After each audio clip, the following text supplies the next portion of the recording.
আসসালামু আলাইকুম, স্বাগতম যমুনা আপডেট সংবাদে। আমি মোহাম্মদ জাকারিয়া আজকের সব আন্তর্জাতিক খবর নিয়ে হাজির হয়েছি।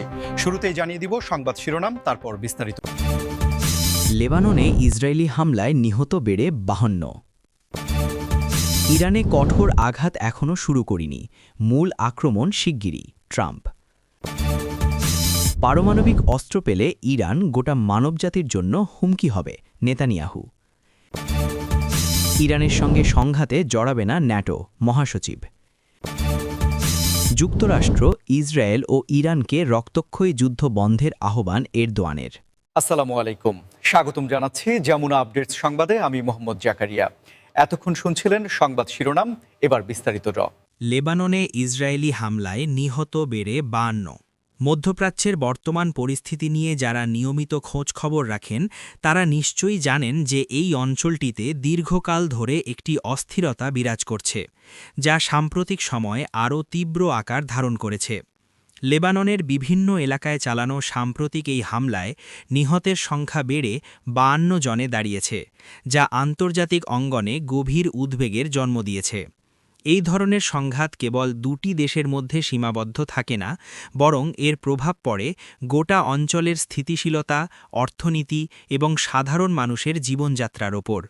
লেবানন এমনিতেই গত কয়েক বছর ধরে চরম অর্থনৈতিক সংকটের মধ্য দিয়ে যাচ্ছে, যেখানে মুদ্রাস্ফীতি, বেকারত্ব এবং নিত্য প্রয়োজনীয় জিনিসপত্রের অভাব সাধারণ মানুষের জীবনকে দুর্বিষহ করে তুলেছে।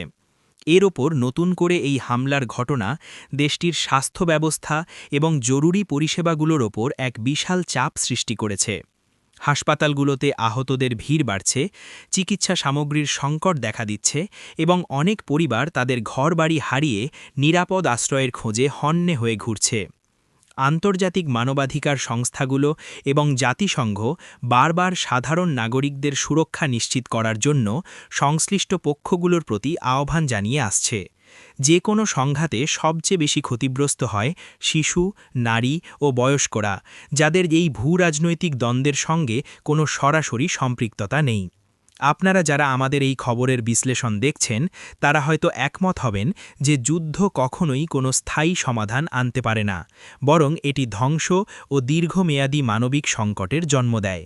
বিশ্ব নেতাদের অনেকেই এই ঘটনার তীব্র নিন্দা জানিয়েছেন এবং অবিলম্বে একটি যুদ্ধবিরতি বা শান্তি আলোচনার মাধ্যমে সমস্যা সমাধানের ওপর জোর দিচ্ছেন। লেবাননের এই পরিস্থিতি কেবল মধ্যপ্রাচ্যই জন্যই নয়, বরং বিশ্ব অর্থনীতির জন্যও একটি সতর্কবার্তা, কারণ এই অঞ্চলে অস্থিতিশীলতা দেখা দিলে আন্তর্জাতিক বাজারে জ্বালানি তেলের দাম বেড়ে যাওয়ার আশঙ্কা থাকে, যার নেতিবাচক প্রভাব পড়ে বাংলাদেশ সহ বিশ্বের সব উন্নয়নশীল দেশের ওপর। ইরানে কঠোর আঘাত এখনও শুরু করিনি, মূল আক্রমণ শিগগিরই, ট্রাম্প। সাবেক মার্কিন প্রেসিডেন্ট ডোনাল্ড ট্রাম্পের এই মন্তব্যটি বর্তমান আন্তর্জাতিক রাজনীতিতে একটি বড় ধরনের আলোচনার কেন্দ্রবিন্দুতে পরিণত হয়েছে। আপনারা যারা যুক্তরাষ্ট্রের রাজনীতি এবং মধ্যপ্রাচ্যের প্রতি তাদের পররাষ্ট্রনীতি সম্পর্কে অবগত, তারা জানেন যে ট্রাম্প তার শাসনামলে ইরানের প্রতি সব সময়ই একটি অত্যন্ত কঠোর বা ম্যাক্সিমাম প্রেশার নীতি গ্রহণ করেছিলেন। 2015 সালে স্বাক্ষরিত ঐতিহাসিক ইরান পারমাণবিক চুক্তি জেসিপিওএ থেকে 2018 সালে যুক্তরাষ্ট্রের বেরিয়ে যাওয়া এবং পরবর্তীতে ইরানের ওপর একের পর এক কঠোর অর্থনৈতিক নিষেধাজ্ঞা আরোপ ছিল সেই নীতিরই অংশ। বর্তমানে যখন তিনি পুনরায় এমন কড়া ভাষায় হুঁশিয়ারি দিচ্ছেন, তখন অনেকেই মনে করছেন যে এটি হয়তো আগামী মার্কিন নির্বাচনের আগে নিজের শক্ত অবস্থান জানান দেওয়ার একটি কৌশল হতে পারে। তবে এই ধরনের রাজনৈতিক বা কূটনৈতিক মন্তব্য বিশ্ব অর্থনীতি এবং শেয়ার বাজারে তাৎক্ষণিক প্রভাব ফেলে। ট্রাম্পের এই কঠোর আঘাত বলতে তিনি ঠিক কী বুঝিয়েছেন তা নিয়ে আন্তর্জাতিক বিশ্লেষকদের মধ্যে নানা মত রয়েছে। কেউ কেউ মনে করছেন এটি হতে পারে আরও কঠোর অর্থনৈতিক নিষেধাজ্ঞা, আবার কেউ কেউ আশঙ্কা করছেন কোনো ধরনের কৌশলগত সামরিক পদক্ষেপের কথা। তবে যে কোনো ধরনের আগ্রাসী পদক্ষেপ মধ্যপ্রাচ্যের বর্তমান অস্থিতিশীল পরিস্থিতিকে আরও জটিল করে তুলতে পারে। ইরান দীর্ঘদিন ধরে এই ধরনের নিষেধাজ্ঞার মধ্যে থেকে নিজেদের অর্থনীতিকে টিকিয়ে রাখার চেষ্টা করছে এবং তারাও তাদের কৌশলগত অংশীদারদের মাধ্যমে পাল্টা জবাব দেওয়ার প্রস্তুতি রাখে। আপনারা যারা এই বিষয়টি গভীরভাবে পর্যবেক্ষণ করছেন তারা হয়তো লক্ষ্য করেছেন যে এই ধরনের পাল্টাপাল্টি হুমকির ফলে আন্তর্জাতিক বাজারে অপরিশোধিত তেলের দাম অস্থিতিশীল হয়ে পড়ে, যা সরাসরি আমাদের দৈনন্দিন জীবনযাত্রার ব্যয় বাড়িয়ে দেয়। পারমাণবিক অস্ত্র পেলে ইরান গোটা মানবজাতির জন্য হুমকি হবে নেতানিয়াহু।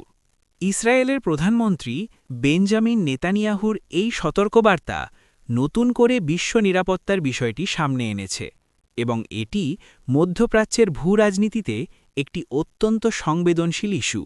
ইসরায়েল দীর্ঘদিন ধরেই অভিযোগ করে আসছে যে ইরান পারমাণবিক অস্ত্র তৈরি করার চেষ্টা করছে, যদিও ইরান সবসময় এই দাবি প্রত্যাখ্যান করে বলে আসছে যে তাদের পারমাণবিক কর্মসূচি সম্পূর্ণ শান্তিপূর্ণ এবং বিদ্যুৎ উৎপাদন ও চিকিৎসা বিজ্ঞানের গবেষণার মধ্যে সীমাবদ্ধ।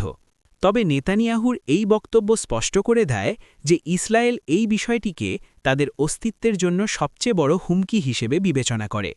পারমাণবিক অস্ত্র যদি এমন কোনো দেশের হাতে পৌঁছায় যাদের সঙ্গে প্রতিবেশী দেশগুলোর চরম বৈরিতা রয়েছে, তবে তা কেবল ওই অঞ্চলের জন্যই নয়, বরং গোটা মানবজাতির জন্য একটি ভয়াবহ বিপদের কারণ হতে পারে বলে ইসরায়েলি প্রধানমন্ত্রী বিশ্ব সম্প্রদায়কে সতর্ক করেছেন।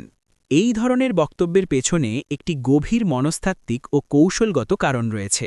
ইসরায়েল চায় আন্তর্জাতিক সম্প্রদায়, বিশেষ করে যুক্তরাষ্ট্র ও ইউরোপীয় ইউনিয়ন, যেন ইরানের ওপর চাপ অব্যাহত রাখে এবং কোনোভাবেই যেন তাদের পারমাণবিক কর্মসূচির বিস্তার ঘটাতে না দেয়। আপনারা যারা বিশ্ব ইতিহাস নিয়ে পড়াশোনা করেন তারা জানেন যে পারমাণবিক অস্ত্র বিস্তারের প্রতিযোগিতা বা নিউক্লিয়ার আর্মস রেস একটি চরম আতঙ্কের বিষয়। মধ্যপ্রাচ্যে যদি কোনো একটি দেশ পারমাণবিক অস্ত্র অর্জন করে, তবে স্বাভাবিকভাবেই অন্যান্য আঞ্চলিক শক্তিগুলো নিজেদের নিরাপত্তার স্বার্থে একই পথে হাঁটতে চাইবে, যা পুরো পৃথিবীর জন্য একটি ধ্বংসাত্মক পরিণতি ডেকে আনতে পারে বলে ইসরায়েলি প্রধানমন্ত্রী বিশ্ব সম্প্রদায়কে সতর্ক করেছেন। ইরানের সঙ্গে সংঘাতে জড়াবে না ন্যাটো মহাসচিব। বর্তমান বৈশ্বিক উত্তেজনার মধ্যে ন্যাটো বা উত্তর আটলান্টিক চুক্তি সংস্থার মহাসচিবের এই স্পষ্ট অবস্থান একটি অত্যন্ত গুরুত্বপূর্ণ এবং তাৎপর্যপূর্ণ বার্তা দিচ্ছে। ন্যাটো মূলত ইউরোপ এবং উত্তর আমেরিকার দেশগুলোর একটি সামরিক জোট, যার মূল কাজ হল সদস্য দেশগুলোর নিরাপত্তা নিশ্চিত করা। মধ্যপ্রাচ্যে যখন যুক্তরাষ্ট্র, ইসরায়েল এবং ইরানের মধ্যে চরম উত্তেজনা বিরাজ করছে, তখন ন্যাটোর এই ঘোষণা প্রমাণ করে যে তারা এই সংঘাতকে একটি আঞ্চলিক সীমানার বাইরে যেতে দিতে চায় না। ন্যাটোর আর্টিকেল 5 অনুযায়ী কোনো এক সদস্য দেশের ওপর আক্রমণ হলে তা সবার ওপর আক্রমণ বলে বিবেচিত হয়, কিন্তু মধ্যপ্রাচ্যের এই নির্দিষ্ট সংঘাতে ন্যাটো সরাসরি জড়িয়ে পড়লে তা তৃতীয় বিশ্বযুদ্ধের মতো একটি ভয়াবহ পরিস্থিতির জন্ম দিতে পারে। ন্যাটো মহাসচিবের এই দূরদর্শী সিদ্ধান্ত ইউরোপীয় দেশগুলোর জন্য স্বস্তির কারণ তারা ইতোমধ্যে পূর্ব ইউরোপে চলমান যুদ্ধ নিয়ে চরম অর্থনৈতিক এবং কৌশলগত চাপে রয়েছে। নতুন করে মধ্যপ্রাচ্যে সামরিকভাবে জড়িয়ে পড়লে ইউরোপে জ্বালানি সংকট, মূল্যস্ফীতি এবং নতুন করে বিশাল সংখ্যক রিফিউজি বা শরণার্থীর আগমন ঘটতে পারে, যা তাদের অভ্যন্তরীণ রাজনীতি ও অর্থনীতিকে ধ্বংসের মুখে ঠেলে দেবে। এই বিষয়টি আমাদের দেখায় যে আন্তর্জাতিক সম্পর্ক কতটা হিসেবী এবং বাস্তবসম্মত হওয়া প্রয়োজন। আপনারা যারা কূটনীতির এই জটিল দিকগুলো বুঝতে আগ্রহী, তাদের জন্য এটি একটি চমৎকার উদাহরণ যে কিভাবে আন্তর্জাতিক জোটগুলো নিজেদের স্বার্থ এবং বৈশ্বিক স্থিতিশীলতার মধ্যে ভারসাম্য বজায় রাখে। ন্যাটো সরাসরি সংঘাতে না জড়ালেও তারা পুরো পরিস্থিতির ওপর তীক্ষ্ণ নজর রাখছে এবং সদস্য দেশগুলোর নিরাপত্তা নিশ্চিত করতে প্রয়োজনীয় প্রতিরক্ষামূলক ব্যবস্থা গ্রহণ করেছে। যুক্তরাষ্ট্র, ইসরায়েল ও ইরানকে রক্তক্ষয়ী যুদ্ধ বন্ধের আহ্বান এরদোয়ানের। তুরস্কের প্রেসিডেন্ট রিসেপ তাইয়েব এরদোয়ানের এই আহ্বান বর্তমান বৈশ্বিক প্রেক্ষাপটে শান্তির পক্ষে একটি অত্যন্ত জোরালো কণ্ঠস্বর। তুরস্কের একটি বিশেষ ভূরাজনৈতিক অবস্থান রয়েছে, কারণ তারা একই সঙ্গে ন্যাটোর একটি গুরুত্বপূর্ণ সদস্য এবং মধ্যপ্রাচ্যের একটি শক্তিশালী মুসলিম রাষ্ট্র। এই অনন্য অবস্থানের কারণে তুরস্ক প্রায়শই বিবদমান পক্ষগুলোর মধ্যে মধ্যস্থতাকারীর ভূমিকা পালন করে থাকে। এরদোয়ান যুক্তরাষ্ট্র, ইসরায়েল এবং ইরান এই তিনটি প্রধান শক্তিকে একটি রক্তক্ষয়ী যুদ্ধ থেকে বিরত থাকার যে আহ্বান জানিয়েছেন, তা মূলত পুরো অঞ্চলের অর্থনৈতিক পতন এবং মানবিক বিপর্যয় রোধ করার একটি ঐকান্তিক প্রচেষ্টা। দীর্ঘমেয়াদী যুদ্ধ কোনো পক্ষের জন্যই সুফল বয়ে আনে না, বরং এটি সাধারণ মানুষের জীবন কেড়ে নেয়, দেশগুলোর অবকাঠামো ধ্বংস করে এবং ভবিষ্যৎ প্রজন্মের জন্য একটি অন্ধকার পৃথিবী রেখে যায়। তুরস্কের অর্থনীতিও আঞ্চলিক বাণিজ্যের ওপর ব্যাপকভাবে নির্ভরশীল, তাই মধ্যপ্রাচ্যে শান্তি বজায় থাকা তাদের নিজেদের স্বার্থের জন্য অত্যন্ত জরুরি। এরদোয়ান তার বক্তব্যে আন্তর্জাতিক আইন, মানবাধিকার এবং আলোচনার মাধ্যমে সমস্যা সমাধানের উপর জোর দিয়েছেন। তিনি স্মরণ করিয়ে দিয়েছেন যে যুদ্ধ শুরু করা সহজ, কিন্তু তা শেষ করা অত্যন্ত কঠিন। আপনারা যারা নিয়মিত আমাদের ভিডিওগুলো দেখেন তারা হয়তো জানেন যে বিশ্বে শান্তি প্রতিষ্ঠা করা একা কোনো দেশের পক্ষে সম্ভব নয়। এর জন্য প্রয়োজন বৈশ্বিক সদিচ্ছা এবং ঐক্যবদ্ধ প্রচেষ্টা। এরদোয়ানের এই কূটনৈতিক উদ্যোগ হয়তো বিবদমান পক্ষগুলোকে আলোচনার টেবিলে বসতে একটি পরোক্ষ চাপ সৃষ্টি করতে পারে।